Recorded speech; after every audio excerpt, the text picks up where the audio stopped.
दोस्तों, भारत माता की जय, वंदे मातरम।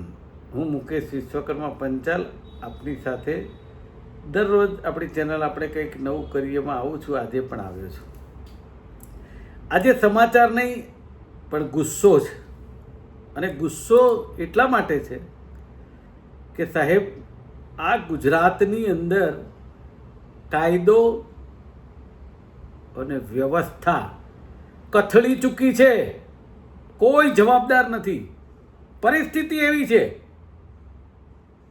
સાહેબ, 10 લોકો દારૂખાનુની ફેક્ટરીમાં મોતને ઘાટ ઉતરે, એના પરિવાર ઉજળી જાય અને સાહેબ કોઈ જવાબદારી લેવા તૈયાર નથી. 2014માં આ જ જગ્યાએ ફેક્ટરીમાં બ્લાસ્ટ થયો. 2 વર્ષ પછી એ જ પરિવારના લોકોએ પાછી ફેક્ટરી ચાલુ કરી અને તંત્ર બિલકુલ અજાણ છે. ફેક્ટરીનું લાયસન્સ નથી, આટલા વર્ષથી ચાલે છે. કઈ રીતે ચાલે છે? હું તો વિરોધ પક્ષનો પણ વાંક કાઢું છું કે એ જે જગ્યાએ બ્લાસ્ટ થયો ત્યાં વિરોધ પક્ષના લોકો રહેતા હોય તો એમણે પણ જવાબદારી લઈને વિડીયો મૂકવા જોઈએ કે આ ખોટી રીતે ચાલે છે. ભલે સત્તાના લોકો સાંભળે કે ના સાંભળે, ભલે એ લોકો ભ્રષ્ટાચાર કરીને ચલાવતા હોય, પણ આપણે સોશિયલ મીડિયામાં ઉતારીને મૂકવું વિરોધ પક્ષે એ આપણી ફરજ છે. હું એવું માનું છું. મને ખબર છે કે આટલા વર્ષથી ફેક્ટરી કેમ ચાલતી હતી. ભ્રષ્ટાચારથી ચાલતી હતી. અધિકારીઓ રૂપિયા લેતા હતા. ત્યાંના હું કહું છું એ જગ્યાનો તાલુકા પંચાયતનો સભ્ય એ આજુબાજુના લોકોના મત લઈને થયેલો છે. કોર્પોરેટર હોય તો આજુબાજુના લોકોના મત લીધેલા છે. ધારાસભ્ય હોય તો એણે પણ મત લીધેલા છે. અને લોકસભાના સાંસદ હોય તો એણે પણ મત લીધેલા છે.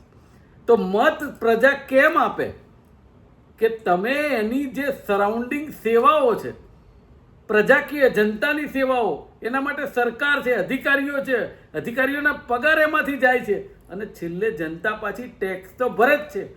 મત તો આપણે આપવાના, ટેક્સ પણ આપણે ભરવાનો અને ભોગવવાનું પણ આપણે જ. આ સમજી લેજો, આ સરકારનો કેટલો મોટો સિનારીઓ છે સાહેબ. હદ થઈ જાય. 10 આ 145 કરોડ લોકો આપણે છીએ, એ જ આપણો વાંક છે કે આપણને ચણા મમરાની જેમ ગણે છે? મોતનો કોઈ મલાજો નથી. રાજકોટમાં ટીઆરપી કાંડ થઈ જાય, વડોદરામાં હરણી કાંડ થઈ જાય, તક્ષશિલા કાંડ થઈ જાય સુરતમાં, અને અમદાવાદના આવા કાંડ તો થયા જ કરે. તો મારું કહેવું છે કે આપણી કોઈ કિંમત છે કે નહીં? માત્ર ટેક્સ લેવા માટે આપણે છીએ? માત્ર મત આપવા માટે છીએ? ક્યારેય આપણું સાંભળવામાં નહીં આવે અને અધિકારીઓ એસી કેબિનમાં બેસી અને જલસા કરે, નેતાઓ એસી કેબિનમાં બેસી અને જલસા કરે. શેના માટે આવી ફેક્ટરીઓ આવે? આ દારૂ ગોળો ત્યાં આવ્યો કઈ રીતે? પેરાશૂટથી ઉતર્યો તો એ રસ્તેથી આવ્યો. જીએસટીના લોકો ક્યાં છે? અધિકારીઓ ક્યાં છે? એક્સાઇઝ વાળા જે મટીરિયલ આવ્યું એના ટેક્સના લોકો ક્યાં છે? માત્ર ને માત્ર સાહેબ, તમે હેલ્મેટ ના પહેર્યું હોય કે રોંગ સાઈડ ગયા હોય તો પોલીસ એનો મેમો ફાડવા માટે ફોટો ઉતારી જાય. એના માટે છે. હું કહું છું એ પણ ડિસિપ્લિનનો ભાગ છે, કરવું જોઈએ. પણ આ જે બાબત છે, હું એવું ક્યારેય માનતો નથી કે આ જે ફેક્ટરી ચાલતી હતી એ ત્યાંના લોકલ પોલીસ સ્ટેશનની જાણ બહાર હોય, લોકલ ડીવાયએસપીની જાણ બહાર હોય. આવું ક્યારેય ના હોય. ત્યાંના કોર્પોરેટર, ત્યાંના તાલુકા પંચાયતના સદસ્ય આ બધા જ જાણતા હોય. પછી એ કોઈ પણ પાર્ટીના હોય. ત્યાંના ધારાસભ્યને પણ ખબર હોય. સાહેબ, ક્યાં સુધી આવા મોતના તાંડવ થાય અને ભ્રષ્ટાચાર થતો રહે અને કાયમ એક જ વાત કહેવાય કે દોષિતોને સજા આપવામાં આવશે. કઈ સજા ને કેવી સજા? હવે તમે જુઓ, બનાવ બન્યો, ચારે બાજુ દોડાદોડી, police, DYSP, commissioner, municipal corporation બધા દોડતા થઈ ગયા. 2 મહિના ચાલશે બધું. આ 10 જણના ઘરના જે પરિવાર ઉજળી ગયા એને કોઈ જશે આપવા? થશે એનું કંઈ? એને સરકાર મદદ કરશે. 2 લાખ, 5 લાખ, 10 લાખ. સાહેબ, એના ઘરનો સદસ્ય કોઈ પાછો અપાવશે? ના. પણ આ જે કામગીરી અત્યારે થઈ રહી છે એ પહેલાં કરવાની જરૂર છે. અમદાવાદ નહીં, અમદાવાદ, ભાવનગર, સુરત, વડોદરા, જામનગર એવા કેટલાય પ્લેસ ઉપર અંતરિયાળ વિસ્તારોમાં આવા ગેરકાનૂની ધંધા થતા હોય છે અને લાયસન્સ વગરની ફેક્ટરીઓ ચાલતી હોય છે, અને એ પણ આપણા ગુજરાત સરકારના અધિકારીઓ અને પોલિટિકલ નેતાઓના ઓઠા હેઠળ ચાલતી હોય છે. ખરેખર મને એવું થાય છે કે જીવનની અંદર માણસના જીવથી વધારે કંઈ નથી. સાહેબ, કુદરતનો તો ડર રાખો. ક્યાં સુધી આ બધું? ગૃહમંત્રી નિવેદન આપે ચમરબંધીને છોડવામાં નહીં આવે. અરે પણ ચમરબંધી ચારે બાજુ છે, એને પકડો તો ખરા. કોઈ કે દારૂગોળો ત્યાં કેવી રીતે આવ્યો? અરે ભાઈ, આખા ગુજરાતમાં દારૂ કેવી રીતે આવે છે જો ને, એના ઉપર કોઈ કાબુ જ નથી. શરમ આવે આપણને ઘણીવાર બોલતા પણ કે ચાલ ક્યાં સુધી આપણે કહીશું કે આ ભ્રષ્ટાચારી છે, આ અધિકારી નથી કરતા, આમ. એ લોકોને જરાય શરમ નથી આવતી. હજી એવું જ કહે છે કાર્યવાહી ચાલુ છે, દોષિતોને પકડી લેવામાં આવશે, એને સજા આપવામાં આવશે. અરે પણ પહેલા કરવાની કાર્યવાહી હવે શું કામ બોલો છો?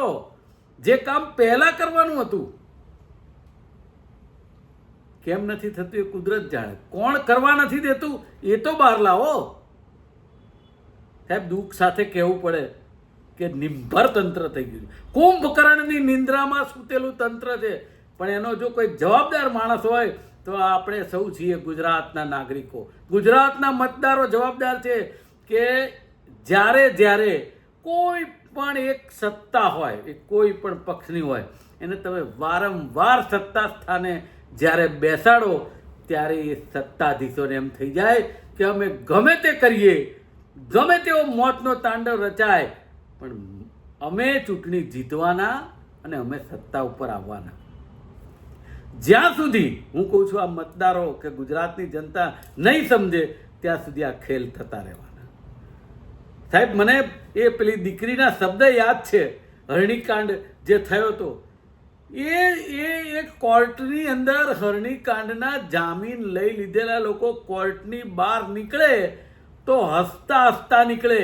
સાહેબ, એ દીકરી કહી રહી હતી કે અમારો તો જે થવાનું તે થઈ ગયું, પણ જે દોષિતો જામીન થયા પછી કોર્ટની બહાર હસતા હસતા નીકળે ને તો અમારું કાળજું કપાઈ જાય છે. ઘણીવાર દુઃખ થાય અંદરથી. સત્તા તો આજે છે ને કાલ નથી, કાલ બીજાની આવે, કોઈ ત્રીજાની, પણ માનસિકતા અંદરની મરી જાય એ કૃત્ય ના થવું જોઈએ. સહેજ તો ફેરફાર થવો જોઈએ ને. દિન પ્રતિદિન બનાવો બનતા જાય છે, વધતા જાય છે.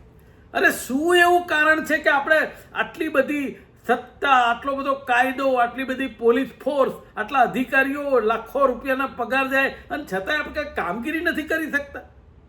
અને જે કામગીરી થઈ રહી છે તો એ તો રૂટીન પ્રક્રિયા છે, પણ એનાથી ઉપર ઉઠીને તો કંઈક કરવું ને, કે ના કરવું? કે આવા બનાવો બને, કોઈ પકડાય ત્યારે જ તંત્ર જાગે, એવું કેમ? વિચારવાનું આપણે ચોક્કસ છે. આજે બસ આટલું જ. જે લોકો મૃતકો છે એને પત્રકાર જગત તરફથી અને આખા દેશ વતી શ્રદ્ધાંજલિ પાઠવું છું, પણ તંત્ર જાગે એવી અપેક્ષા પણ રાખીએ છીએ.